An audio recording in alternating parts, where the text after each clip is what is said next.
की आमचा माणूस प्रचंड मित्र आहे, त्याला RSSनी दम दिला, त्याला भाजपवाल्यांनी दम दिला की खबरदार आदिवासी दिवस साजरा करायचा नाही, असा कदाचित त्यांच्यावर दबाव आला असेल आणि म्हणून त्यांनी मागच्या वर्षीपासून हा दिवस रद्द केला. हे अत्यंत चुकीची गोष्ट आहे. मी आमच्या आदिवासी मंत्र्यांना जाहीरपणे विनंती करेन की तुम्ही आदिवासी समाजाचे आहात म्हणून आमदार झालात म्हणून तुम्ही मंत्री झाला, हे लक्षात घ्या. जर तुम्ही आदिवासी समाजाचे नसता तर तुम्हाला मंत्री होता आलं नसतं ना, आमदारही होता आलं नसतं, हे समजून घ्या. आणि म्हणून पक्षाचं नाही तर तुम्ही समाजाच्या बाजूने राहिलं पाहिजे, समाजाच्या आनंदामध्ये सुख दुःखात सहभागी झालं पाहिजे. बिरसा क्रांती दल या यूट्यूब चॅनलला सबस्क्राईब करा आणि या व्हिडिओला लाईक आणि कॉमेंट करा. जय सेवा, जय भीम, जय आदिवासी. धन्यवाद. नमस्कार. खरं म्हणजे आज मी दोन गोष्टींसाठी दोन मुद्दे आपल्या समोर बोलणार आहे प्रकर्षाने.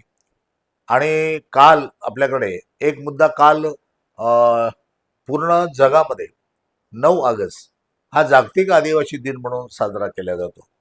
जग साजरा करते. दुर्दैवानं मला कळत नाही आहे की आपलं सेंट्रल गव्हर्नमेंट आणि स्टेट गव्हर्नमेंट सुद्धा भारताचं तो 9 ऑगस्ट हा जागतिक आदिवासी दिन हे साजरा करत नाही. जगामध्ये मोठमोठ्या कंट्रीज, सगळे देश जगातले, ते शासकीय लेवलला, सरकारी लेवलला हा वर्ल्ड ट्रायबल डे हा ते साजरा करतात. पण भारत सरकार ते करत नाही. त्याचे कारण फार वेगळे आहेत, ते मी दुसऱ्यांदा एखाद्या वेळेस सांगेन. परंतु काल अतिशय उत्साहामध्ये पूर्ण महाराष्ट्रामध्ये आणि भारताच्या विविध राज्यांमध्ये आदिवासी समाजाने हा दिवस अत्यंत उत्साहाने साजरा केला. मला जे या निमित्तानं बोलायचं आहे ते हे बोलायचं आहे की त्यामध्ये महाराष्ट्रामध्ये यवतमाळ जिल्हा आहे आणि यवतमाळ जिल्हा हा आदिवासी जिल्हा म्हणून प्रसिद्ध आहे.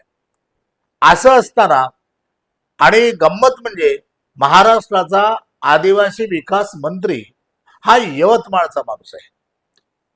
सर्व आदिवासींची भूमिका काय होती, लोकांची अपेक्षा काय असेल? लोकांची अपेक्षा अशी आहे की आदिवासी माणूस हा ओरिजिनल आदिवासी माणूस हा आदिवासी विकास मंत्री या काळामध्ये आहे आणि तोही यवतमाळचा आहे. तर यवतमाळमध्ये जागतिक आदिवासी दिन किती धूमधडाक्यात आणि उत्साहात साजरा व्हायला पाहिजे, मोठ्या प्रमाणामध्ये. पण या माणसांनी जागतिक आदिवासी दिनाकडे ढोंकून सुद्धा पाहिलं नाही. यवतमाळातल्या विविध संघटना सगळ्या एकत्र आल्या आणि त्यांनी आपल्या आदिवासींच्या भरोशावरती, समाजाच्या भरोशावरती त्यांनी अतिशय मोठ्या प्रमाणामध्ये आदिवासी दिन साजरा केला. याच्या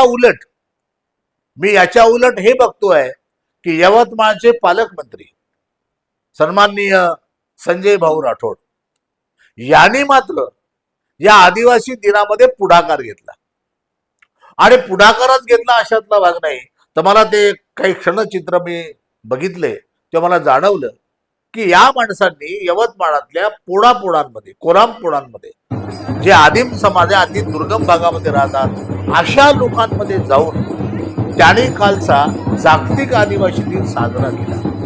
त्यांच्यासोबत तो नाचला, त्यांच्यासोबत तो जेवला, त्यांच्यासोबत जाऊन त्या पोळांमध्ये त्यांनी आपल्या डोक्यावरती मोराचा पखाचा टोप घातला आणि वेगवेगळ्या पद्धतीनं त्यांनी तिथल्या आदिवासींना समृद्ध करण्याचा, सन्मान देण्याचा, त्यांना अधिक सशक्त करण्याचा प्रयत्न काल संजय राठोड पालकमंत्री यवतमाळचे त्यांनी तो केलेला आहे. मी एका ठिकाणी पाहिले की ते आमच्या कोलाम भगिनीचे पाय धुत आहेत, म्हाताऱ्या बाईचे पाय धुत आहेत. म्हणजे एवढा त्या ग्रस्तांनी, पालकमंत्र्यांनी आदिवासींसोबत त्यांनी एवढे नाळ जोडली आणि त्यांच्यामध्ये जाऊन तो माणूस साजरा करतोय. आणि आमचा ओरिजिनल आदिवासी माणूस असून हा मात्र साजरा करत नाहीये, त्याकडे ढुंकून पाहत नाही. याची कारण काय? याचं कारण जेव्हा मला असं जाणवते की आमचा माणूस प्रचंड मित्र आहे, त्याला RSSनी दम दिला, त्याला भाजपवाल्यांनी दम दिला की खबरदार आदिवासी दिवस साजरा करायचा नाही, असा कदाचित त्यांच्यावर दबाव आला असेल आणि म्हणून त्यांनी मागच्या वर्षीपासून हा दिवस रद्द केला, हे अत्यंत चुकीची गोष्ट आहे. मी आमच्या आदिवासी मंत्र्यांना जाहीरपणे विनंती करेन की तुम्ही आदिवासी समाजाचे आहात म्हणून आमदार झाला, आमदार झालात म्हणून तुम्ही मंत्री झाला, हे लक्षात घ्या. जर तुम्ही आदिवासी समाजाचे नसता तर तुम्हाला मंत्री होता आलं नसतं ना, आमदारही होता आलं नसतं, हे समजून घ्या. आणि म्हणून पक्षाचं नाही तर तुम्ही समाजाच्या बाजूने राहिलं पाहिजे, समाजाच्या आनंदामध्ये सुख दुःखात सहभागी झालं पाहिजे, त्यांचा उत्कर्ष कसा होईल त्यासाठी प्रयत्न केला पाहिजे. मला एवढीच आपल्याला विनंती करायची आहे. खरं म्हणजे तुम्ही हे समजून घ्यावं, आदिवासींच्या भावना हे समजून घेतल्या पाहिजे आणि त्या तुमच्या वर्तनामध्ये आल्या पाहिजे.